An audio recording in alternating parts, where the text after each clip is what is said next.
Four touching points which I'm going to talk about. I know a lot of you guys struggle with this movement as well. Many a times, when you tend to do the incline dumbbell chest press, you are actually engaging your shoulders. This is the starting point. Breathe in, core engaged, scapula depressed. Now make sure that you don't go like this. When you're going far away from the body, you are actually doing a lot of overextension, pressure onto your shoulder joints, and that can bring in more injuries.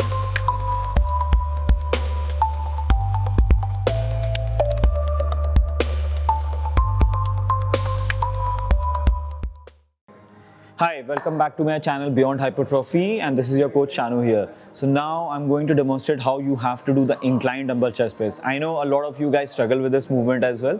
Many a times, when you tend to do the incline dumbbell chest press, you are actually engaging your shoulders. So I'm going to showcase all of these properly, but let's just first talk about the setup. Now this is a bench at 45-degree angle. When you keep it straighter like this, it goes to 90.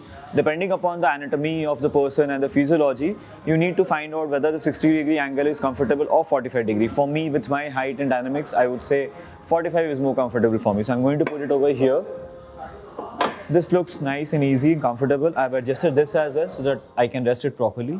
Now what I'm going to do is, there are four touching points which I'm going to talk about. One is the feet, which is on the floor. Make sure that you're not putting it over here. When you put it over here, you first of all are losing the balance while lifting heavy, and at the same time you cannot actually generate more amount of force. So keep it on the floor so that you can generate the foot drive properly.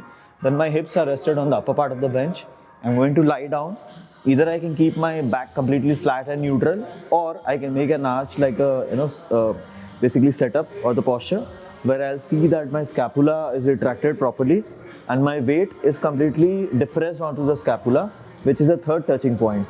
And then the fourth touching point is the back of the head, which is on the bench like this. This is over here, right? This movement, punch, this, punch. Now when I'm at the top, that is where I have to inhale the air tightly and the core is engaged as well, this.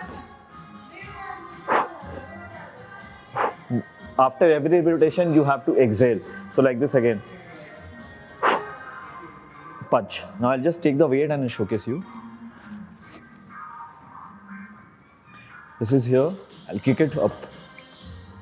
This is the starting point. Breathe in, core engaged, scapula depressed.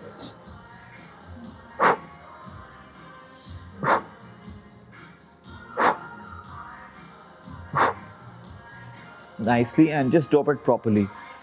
Well, a lot of guys throw the dumbbell on the floor. Avoid doing that because you don't want to injure the other person training. So that's just a basic etiquette we all have to follow. So this is incline dumbbell chest press. I hope you like it.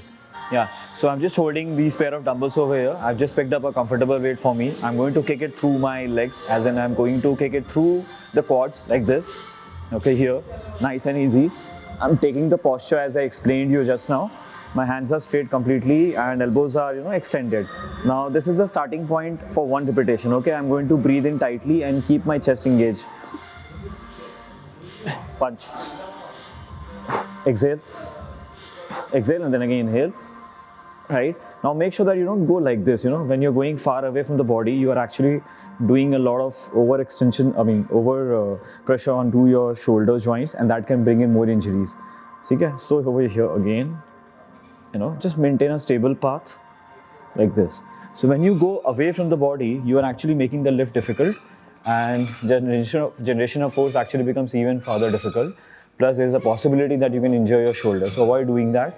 I'll just show you one more time without any weights like this. First touching point, feet on the floor, hips over here, scapula, the body is depressed onto the scapula, then my head like this. Don't go like this, okay? This is not the right way, because when you're going away, there's a lot of pressure over here, right? This can actually bring in injuries. I know when you're beginning, it might happen, but try avoiding that, or maybe you can take lesser weight to make sure that that doesn't happen. So that's all for the incline dumbbell chest press. I'm going to showcase few more exercises here. Thank you.